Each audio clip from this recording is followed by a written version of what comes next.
Hey everybody, I am Stacy Pearsall coming to you live from Harleyville, South Carolina in the United States.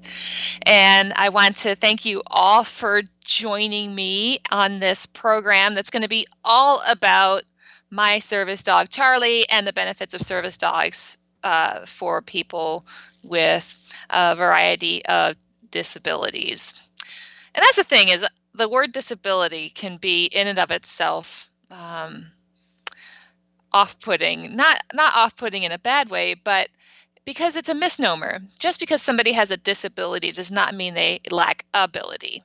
And with a service dog, that gives them the freedom to go places where perhaps their disability would have prevented them before.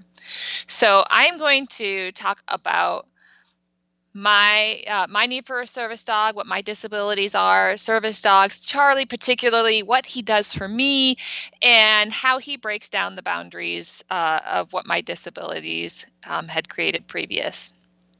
So I want to thank the American Center in Moscow for inviting me to come and talk about service dogs. And I want to open up any questions you have. You can ask me. I'm an open book, so they say. I have a really cool visual program put together for you because as a photographer, I am definitely a visual person. I could just sit here and talk to you until I'm blue in the face, but what fun would that be? So we're going to look at some pictures too, and I'm going to share my story, my background a little bit, and talk to you about Charlie, who's passed out at my feet right now, and I'll introduce you to him in just a little bit. So I want to thank those who are supporting me behind the scenes that are running this program. So if we can just get my first slide pulled up, that would be amazing. Um, I am Stacy Pearsall, and I served in the military for roughly 12 years on paper, 10 years in uniform. And my job.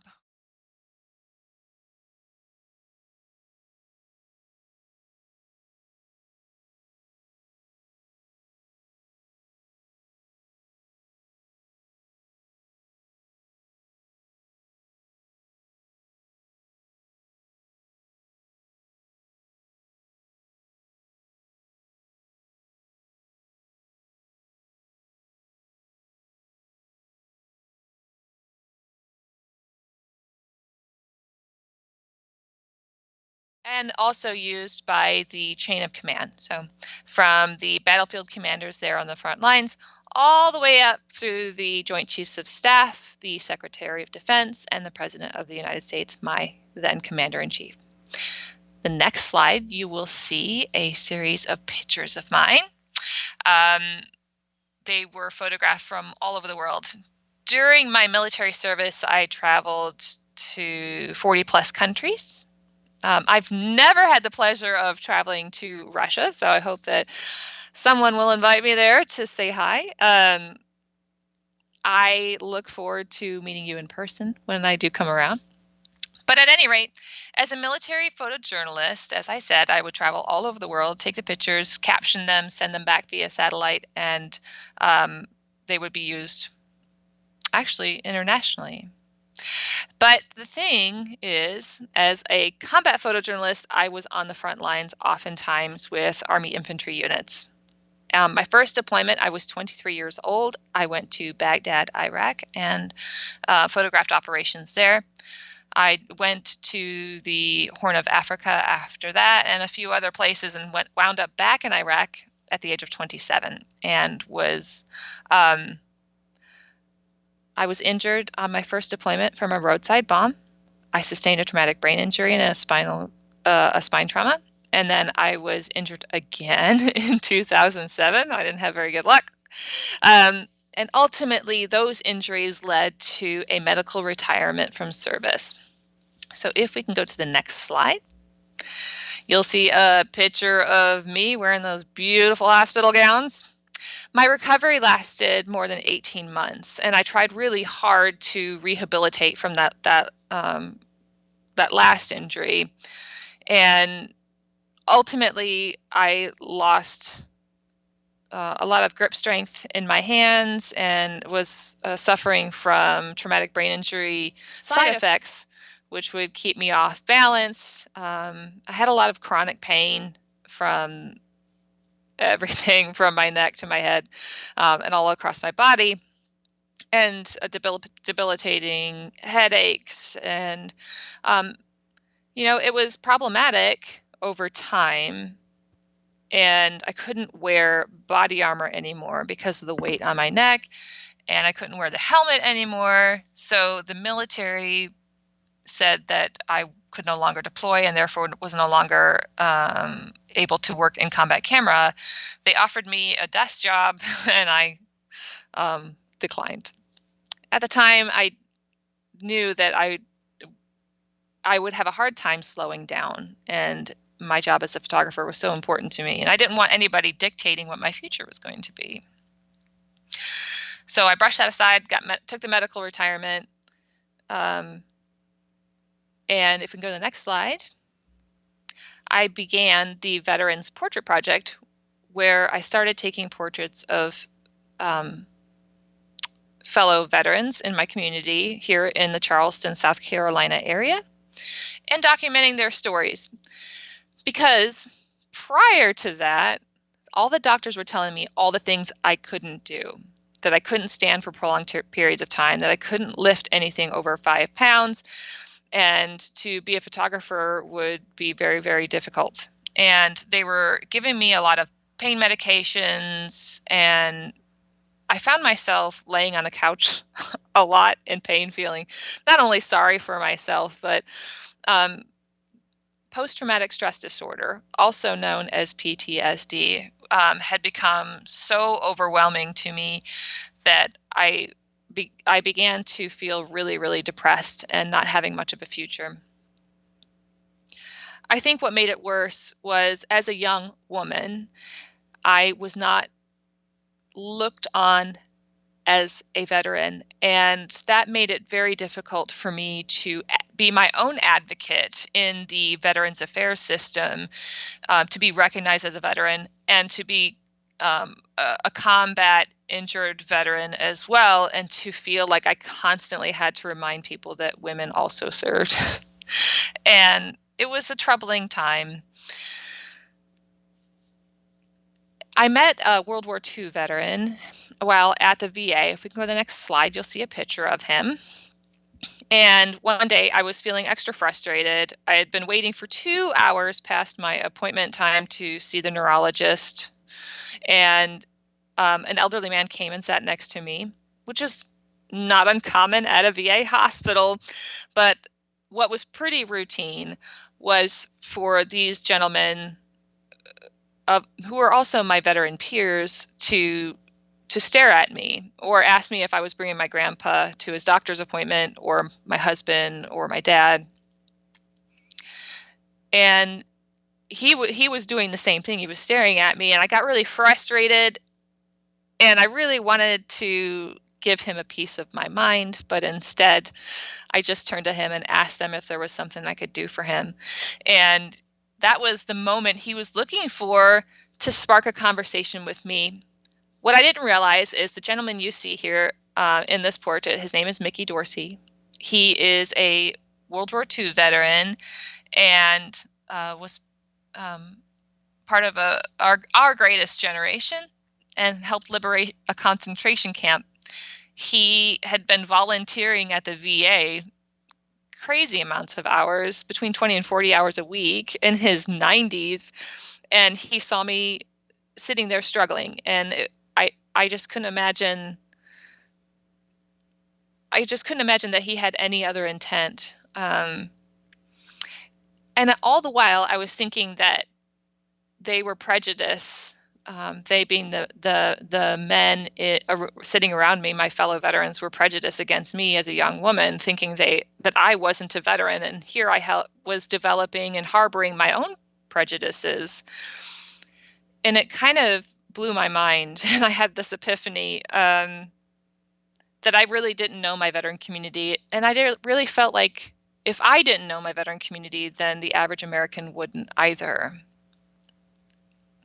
It's a very, very small percentage of people who volunteer for military service, and it's that small pool of people come from all walks of life, and it's very diverse: men, women, people from all class systems in the U.S., all education levels. So I set about, if we can go to the next slide, wanting to take this Veterans Portrait Project to a more national level. And I was feeling, as I said before, very down and very depressed, and I needed to do something about it. And when I began to take portraits, say, of Mickey Dorsey and my other fellow veterans at my local Veterans Affairs hospital, I suddenly wasn't focusing, literally and figuratively, on the pain that I was feeling day to day, but rather focusing on wanting to educate myself, to lift up other veterans who were feeling disenfranchised like myself, to tell their stories, because oftentimes if you look at the media, those stories focus on these just very small percentages of stories of heroism, those who maybe were awarded the Medal of Honor and so on. But each and every veteran has a cool and an extraordinary story, which I discovered over the course of this project. So the Veterans Portrait Project grew from not just my hometown VA, but I set this goal that I would photograph veterans in every state, thinking that it would be this crazy lifetime goal. That first year, I photographed 300 veterans in my hometown of Charleston, South Carolina, and within the first 2 years, I had made it to 5 states. So kind of amazing how fast it grew. And in spite of all the things the doctors were telling me I could not do, I was doing them anyway. But here's the thing. If I'm being honest with myself, I was struggling. The military mentality, and for those military members who are tuning in, I think this goes across nations. The military mentality is that if you're hurt, you internalize that. And by hurt, I mean, if you're physically hurting, if you're emotionally hurting, you turn that inside and you don't share that. And we are conditioned to behave that way. And for good reason. The military, if you're on the front lines, there's not a whole lot of time for bereavement of friends who've died, or, acknowledging physical pain. You just have to, as we say, rub some dirt on it and move forward. I'd been I've been rubbing some dirt on it for a long time, and I didn't want anybody to know how much physical pain I was in, or emotional pain, even through the Veterans Portrait Project. So if we can go to the next slide.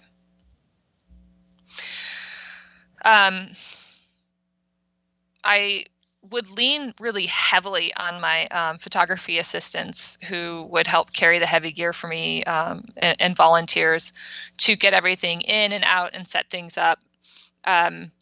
So that was really, really helpful. But I was asking them to do a lot more than what the average photo assistant was really required. And even when I was struggling with PTSD, I would try and internalize that too, and wait till I got back to, say, my hotel room to cry my eyes out. And that's if, and I would suffer from night terrors at night, and post-traumatic stress it's difficult. It's something that one can never get a cure for, but it's only a matter of something you can learn to live with as your new normal. And I was really struggling to even acknowledge that I was suffering so badly. Next slide.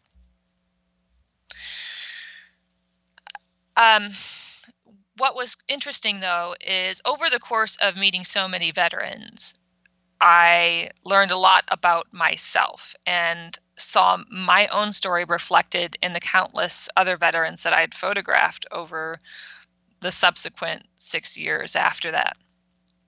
And it didn't matter whether the veterans served during World War II, or Korea, or Vietnam, or the Gulf War, or the present day wars. Each and every one of us had our own experiences, and the way we all dealt with them was unique to us individually, but the side effects were all pretty similar in that not everybody acknowledges that they have post-traumatic stress, and perhaps they don't. But in large part, most veterans who've been to war are affected in some way. And to see that a World War II veteran who was affected can continue to live a life of meaning and quality was heartening to me. So in many ways, the Veterans Portrait Project was keeping me going with a purpose. It was a new mission, but was also reinvigorating me. Next slide.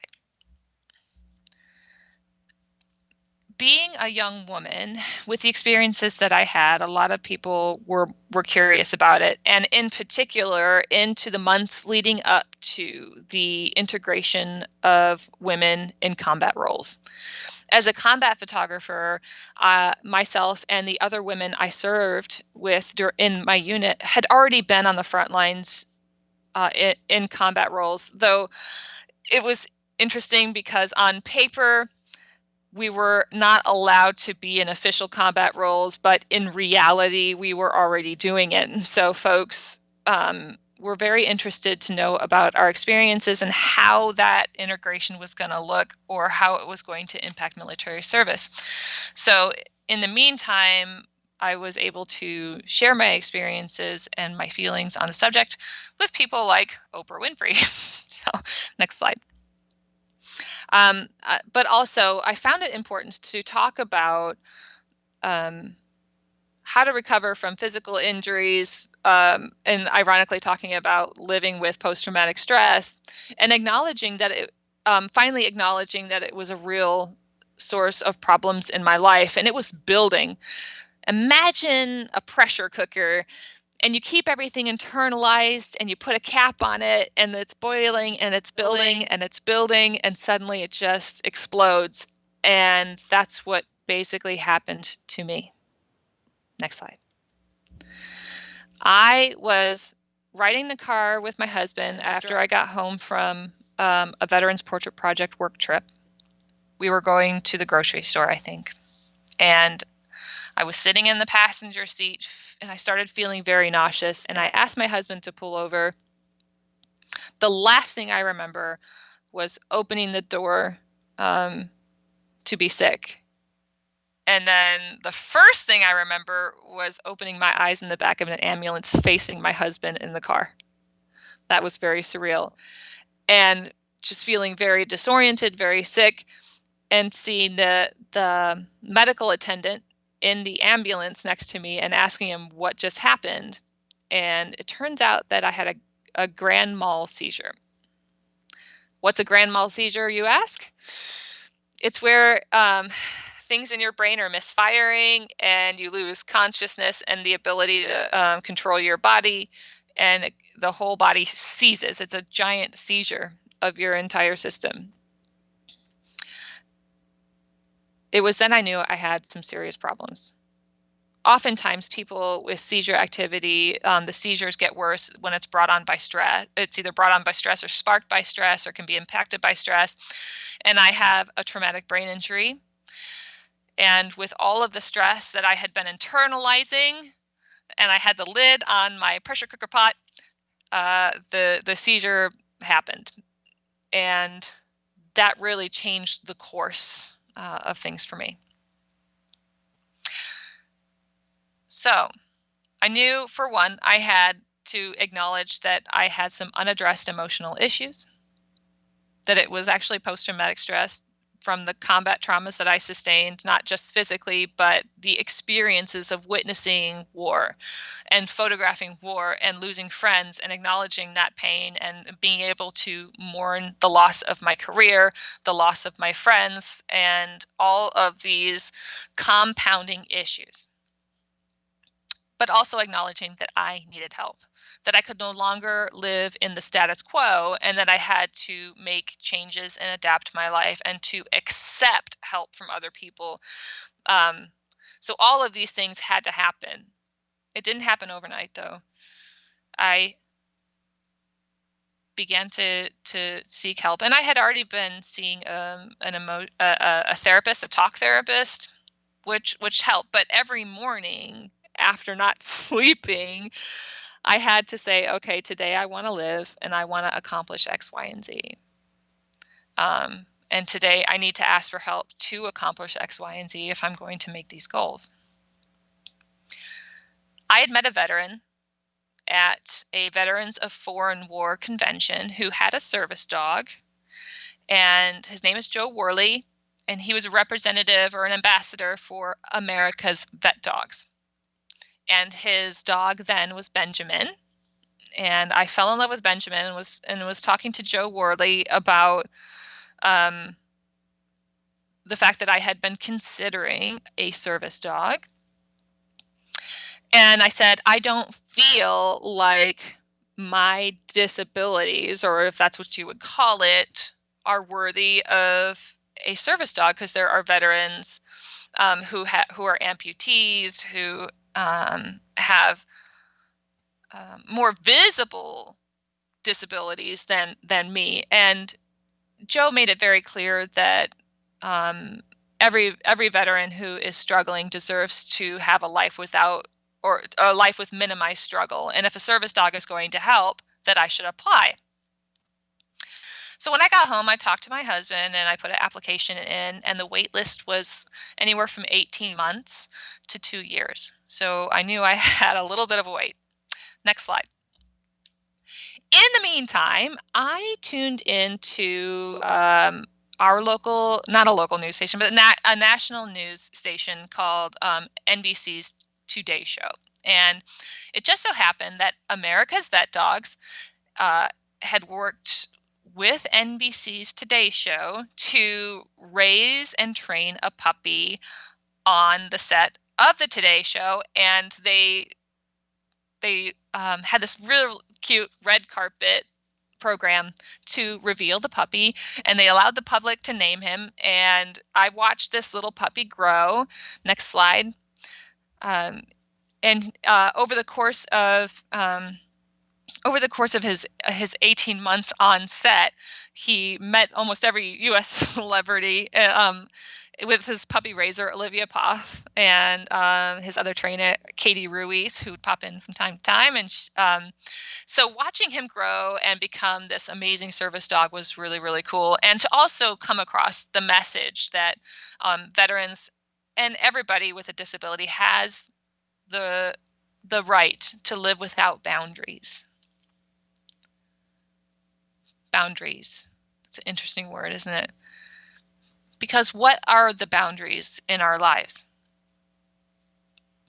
Boundaries can be the boundaries that you create for yourself, because you, in my case, I had boundaries. Now that I started having seizures actively, I was afraid to be out in the store, that I would fall and I would have a seizure and somebody wouldn't know how to help me.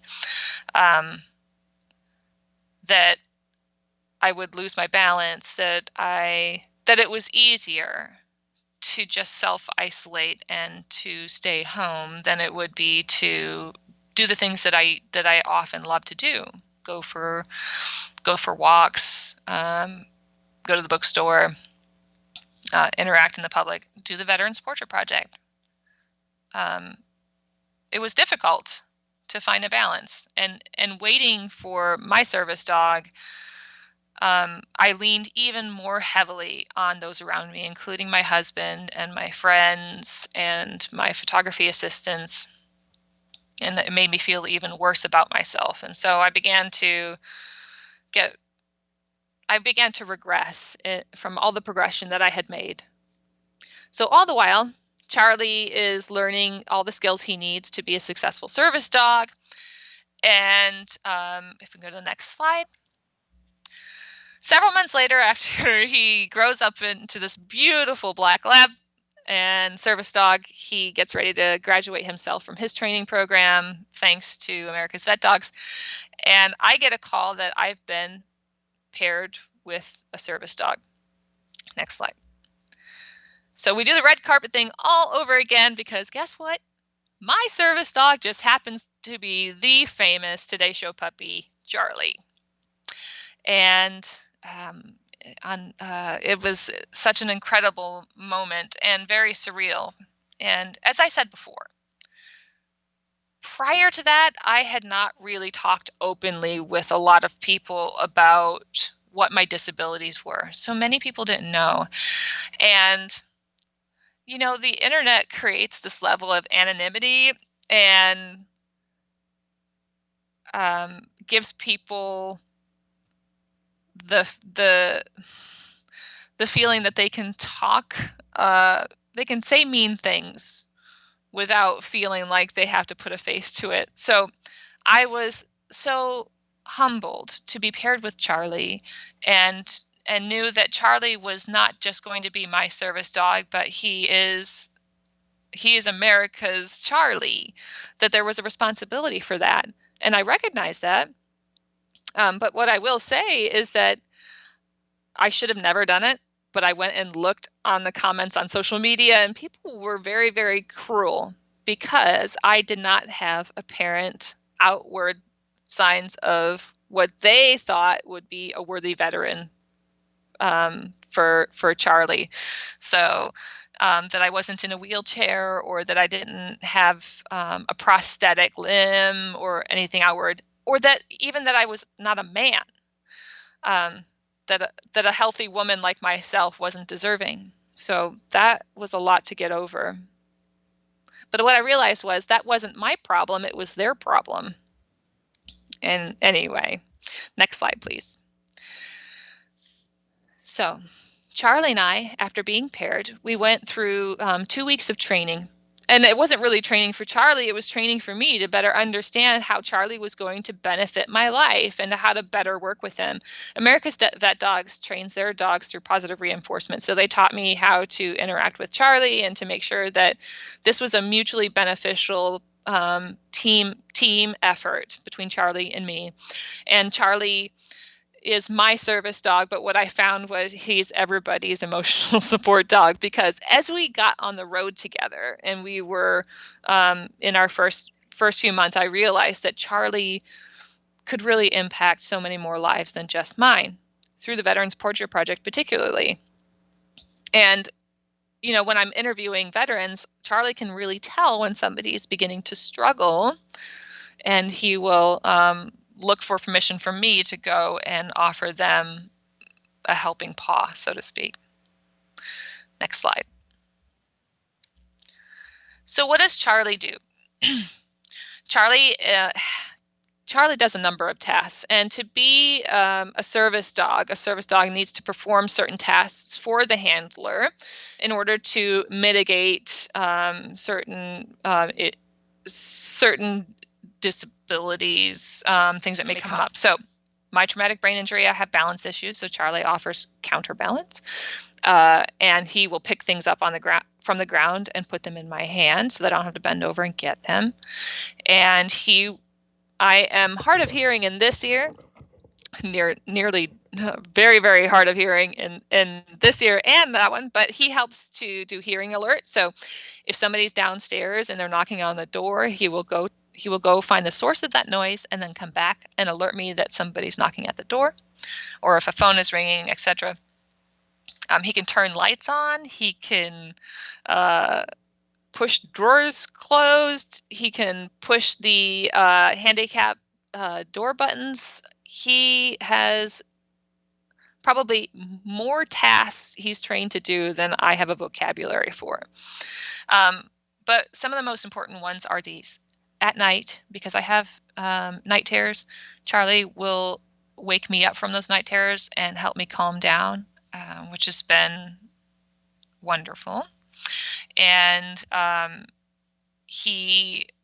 when I'm out in crowded public settings, he is there to offer comfort. And it's something that I didn't realize that I needed as much as I did. But he really has changed my life in that regard. So, as I said, he doesn't just do that for me in so many levels, but he has touched the lives of well, I can safely say thousands of veterans who we've met since being paired. It's incredible. Next slide. So Charlie and I went back to the Today Show to talk about a follow-up and to assure his fans that life is going great. And since then, Charlie has gone everywhere. Next slide with me. We live out on a farm of 40 plus acres in Harleyville, South Carolina. So every day he is living his best life with me. He rides in the car. He goes into grocery stores with me. He goes shopping for flowers. He goes to the movie theater, the coffee shops, and even rides along with my horses. Next slide. I travel everywhere. I'm a Nikon ambassador, and I still do, obviously, the Veterans Portrait Project. So between public speaking and doing advocacy work for veterans, talking about post-traumatic stress and suicide awareness, and reaching out to youth about veterans and talking about veterans, women's issues, etc. Charlie is always right there by my side. So the next slide, please.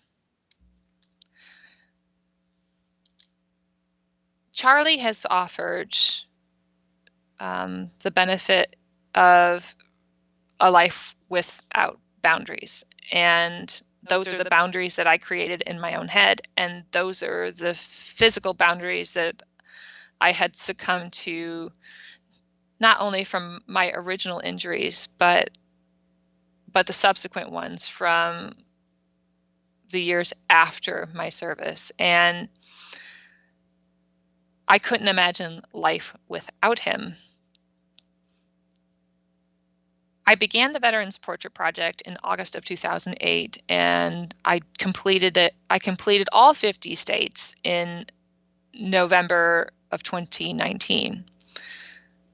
I can say that I could not have done that without Charlie's support, and Charlie could not have done that without America's VetDogs support, and America's VetDogs could not have done that without the contributions of donations from fellow supporters. So, and to everybody out there who has supported them, thank you.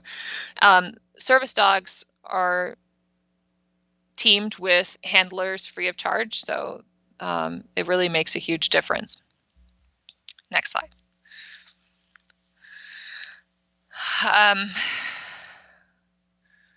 Charlie turns 4 later this month. Charlie, stand. I said you get to meet Charlie, so here we go. Charlie, here, up. There he is. Hi, buddy. Good boy. Here, can I have a kiss? Oh, thank you so much. You're a good boy. Here, touch. Good job. Push it. Push. Good job. Good job. Here, high five. Woohoo! So that's Charlie. Does anybody have any questions yet? You guys are such a good crowd. Okay, so now what I want to do is, if we can just go back to my live video, I am going to do a demonstration of some of the tasks that Charlie can perform. Oh, we have questions. Thank you for speaking to us today. As a photographer, working as a some of the lessons that I've learned as a person, as a citizen, and as a photographer working as a war photojournalist. So I'm going to circle back on these questions after I do the Charlie demo, just so y'all can see what he does. Charlie. Okay, let me not get tangled. All right, Charlie. Here, heel. Good job. Brace. So I just gave Charlie the brace command, and the brace command, Charlie will put all 4s down nice and secure and help me to stand up and down. As I said, my balance is a little off, so he helps me do that. Center. So I can use My hands over his hips and his shoulders. Charlie, brace. And good up. Good job, buddy. Charlie, alert, alert, alert. Good job. So when Charlie does, I'm just using my chair here. Charlie, come here. Heel. When Charlie does audible alert, he will respond to a noise and then let me know that there is a noise. So I'm just going to demonstrate. So Charlie comes to the source of the noise. What, Charlie? What? What? What? Show me. Good job. So that might have been hard to see. So I'm going to do that one more time. Charlie, heel. And it's hard to do when it's me doing making the noise because he's a little confused. He'll go to the source of the noise, come back to me, alert me, and then go back to the noise to show me where it comes from. Charlie, back. Nope, back. Sit. Good boy. Okay.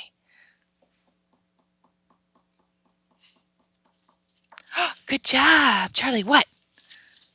Good job. Heel. Good job. And again, positive reinforcement. So Charlie's going to get a snack.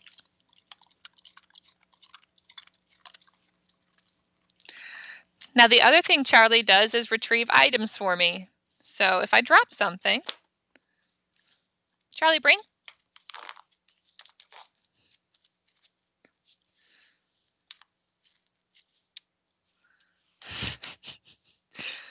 Oh, give. Good job. High five. You're so good. Sit. Nice. So service dog etiquette. Service dogs should be treated as the same way you would treat a cane or a wheelchair or an individual's prosthetic limb. They are a medical device. And oftentimes here in the United States, we have the usually the etiquette is no touch, no talk when somebody is handling a service dog. But we as dog lovers find it really, really hard to resist like reaching out and petting dogs. So Charlie, heel, sit. So Charlie and I, we like to do fist bump. Good job. Fist bump. Good job. Shake. So these are different ways that we can offer somebody to interact with Charlie without just reaching down and doing petting. Can I have a kiss?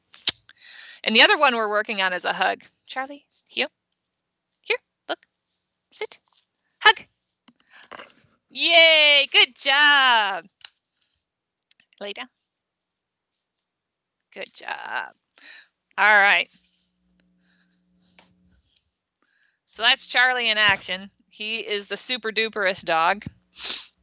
Okay, so I'm going to address some questions. What is Charlie's favorite treat? Oh, okay. So this is important because Charlie loves food. There is no secret about that. Charlie, heel. Here, buddy, up. Here, up. Good job. I take a ration of Charlie's daily food intake and put that in my little treat pouch. And he gets snacks from his normal rations off throughout the day. But I do have what we call high reward treats, and I get it from my local deli meat department at the grocery store, and it's just these freeze-dried pieces of lung and liver. He loves them. It's like this. Charlie, here, up. Somebody loves it. Okay, back to questions. Oh, you're a noisy eater. Okay, Charlie, off. Thank you. Good job. Okay, so war journalists only do their direct job and never interfere in any kind of situation at war, even when they have an opportunity to rescue anybody. Have you happened to be in such a situation? Well, I think the biggest difference for me is I was a military photojournalist, and therefore my parameters were slightly different because I was considered a combatant. And civilian journalists do not engage militarily. So that was a big delineation between myself and what our rules of engagement were. So as from a military aspect, Yes, I had situations that I was in, and yes, I helped them because that was my job in addition to documenting stories. Given all you've gone through, if you could start over again, would you have chosen a different career path? Um, I try not to live in the past too much, which is kind of ironic considering that the past seems to invade my thoughts a lot because of post-traumatic stress. And I think that's why I try to actively live in the present. But no, I would not change what I have gone through because I think that those experiences make me who I am, and I'm all the better for it, with the good and the bad that goes with that. So thanks for asking, Miss Deborah. Hope you're doing good. All right. Let's see. Do you also train him, or is it done beforehand during his learning? Well, okay. So America's VetDogs spends a lot of time invested in training their service dogs, and they go through a very rigorous puppy training time, and then those puppies will go on to do more formal training, and even then they may not pass the bar. And so to answer your question, Charlie's core training was done by America's VetDogs, but Charlie and I actively do just refresher training every day so that we can stay bonded, so that we can stay sharp, and that when we need it and it really counts, it's just second nature. We don't have to think too much about it. Right, Charlie? Have a kiss? Can I have a kiss? Oh, you're so good. Okay. So I have more questions here. Let me just double check. What are some of the misconceptions that most people have about veterans? And what are some of the misconceptions they have about service dogs? Whew. Okay. Um, misconceptions about veterans. Well, I would say that one's pretty obvious. That in the United States, when somebody says the term veteran, my face is not the one that's conjured up in their mind's eye. It's often probably going to be a man of maybe 50 or 60 or even older, and that's just not accurate. The face of the veteran is very, very diverse, as I said, from all walks of life and every generation. And misconceptions about service dogs. Well, a dog in a vest does not mean that it is a service dog. So there has been a lot of controversial conversations about service dogs, especially in the last couple of years, with the airlines, for instance, being one example, because people who handle service dogs have the Americans with Disabilities Act's support to be able to travel and to lodge without discrimination. And it has been taken upon some people to take their private dogs, their domestic dogs, who've not had any formal training to interact with the public or to travel on these public transportations for the safety of other people. They have taken their dogs and taken liberties to put their dogs in vests and say that they are service animals. So here is the problem, or that could be potential problems. Service dogs are trained not to respond to other service dogs. They are trained not to interact with other people. They're focused solely on their tasks and their jobs and their handlers. Whereas our domestic dogs, and I have domestic dogs, they don't behave the same way. My dog, Pickles, my other dog, Charlie's housemate, is a whirling dervish, is an understatement way to describe him. And in public, he does not pay attention. He's kind of bananas, and he goes everywhere. And while he's house trained, I can't say whether he's not going to mark on something when we're out and about. Charlie does not do these things. Charlie was trained very, very well to sit quietly underneath a table at a restaurant, to move without distraction through an airport, and all of these things are so very important. So what's the misconception? Not all service dogs are really service dogs. The misconception is not all service dogs are created equal. And the misconception is not all service dogs that have gone through the program will make it into the service dog program. Not all service dog invests are guide dogs for the blind. Some service dogs do autistic support. Others are PTSD support, mobility support, seizure support, hearing support. There is a myriad of different service dogs.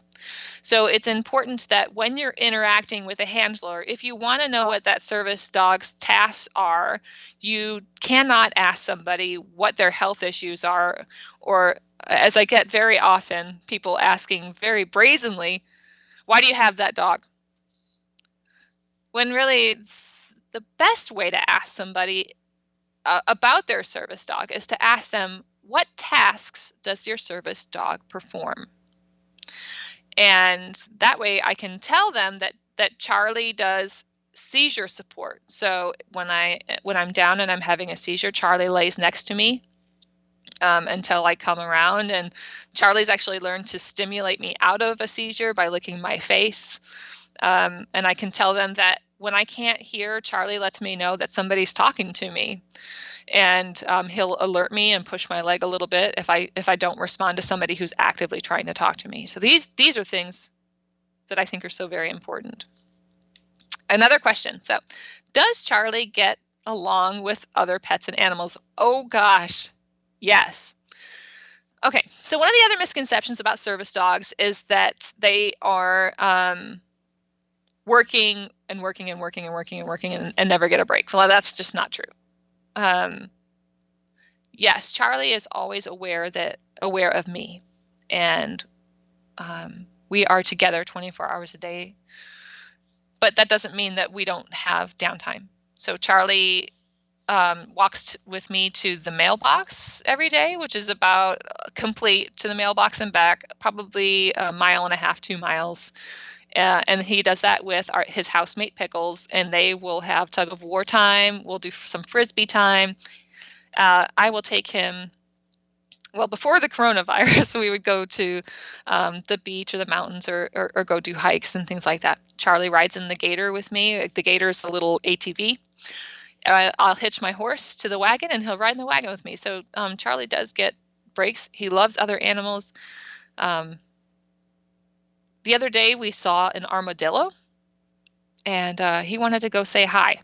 I don't think he realized that the armadillo was a wild animal, so had to make sure that we called him back off that. All right, so I'm going to look back at some other questions, see if we have any. Charlie's favorite treat. Charlie really is the best. Thank you. Yes, he's adorable. Okay, one more question just came in. What is Charlie's temperament? Does he like doing it, and does he have any weaknesses? Oh boy. Okay. I will start from the top. I'm sorry I keep looking down at him because he's completely splayed out. Let me just take you. What are you doing, buddy? We're talking about you. Aren't you the cutest? Okay. So I'm just going to take you down here so we can talk about Charlie. Here, buddy. Charlie, sit. Here, lay down. Okay. So, Charlie's temperament is very, very relaxed. I've only heard him ever bark maybe a couple of times, and that's only because he and Pickles were playing. And it was funny because when he barked, he surprised himself.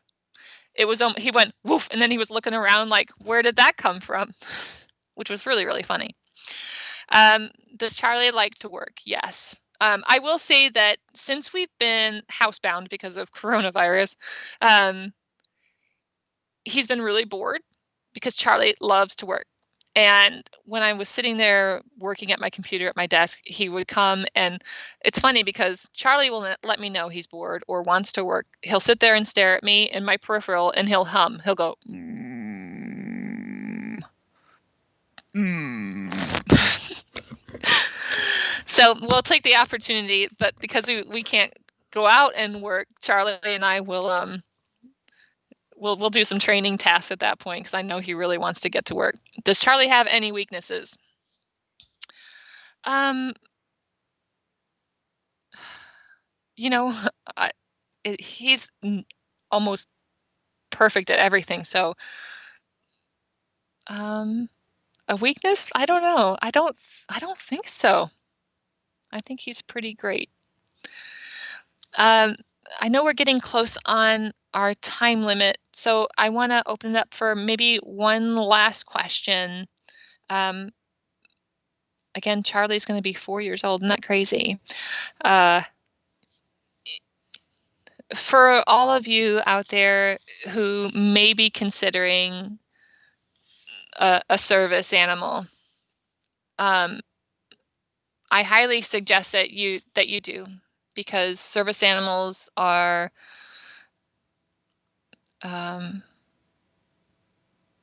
amazing additions to one's life. And Charlie has provided, as I've said before, liberties that I've not known that I had been missing prior to being paired with him. So, Charlie, hey buddy, can you say hi to everybody? Good job. Well, I want to thank you all for tuning in today, and I hope that you stay in touch. If we can go to my last slide on my show, you will see my Facebook handles, Twitter, and Instagram. Please feel free to follow me there. And if you have any questions about service dogs that you didn't feel comfortable asking me today, I encourage you to do so. You can also follow America's VetDogs. You can find them at americasvetdogs.org. And they are also on Facebook, Twitter, and Instagram. So on my slide, you'll see, again, my handles there for both my personal accounts and my Veterans Portrait Project accounts. And you can follow Charlie and me through those platforms. And I really, really want to thank all of you. And I want to thank, I'm going to get back. Charlie, stand. Charlie, brace. Good job. All right. I want to thank all of you again for tuning in and for all the support on making this live stream happen, and to the AMC for inviting me again to share my story and the stories of service dogs, and Charlie in particular. So with that, I'm going to wrap it up, and I look forward to seeing you all out there on social media and perhaps in Russia in the future. Thank you.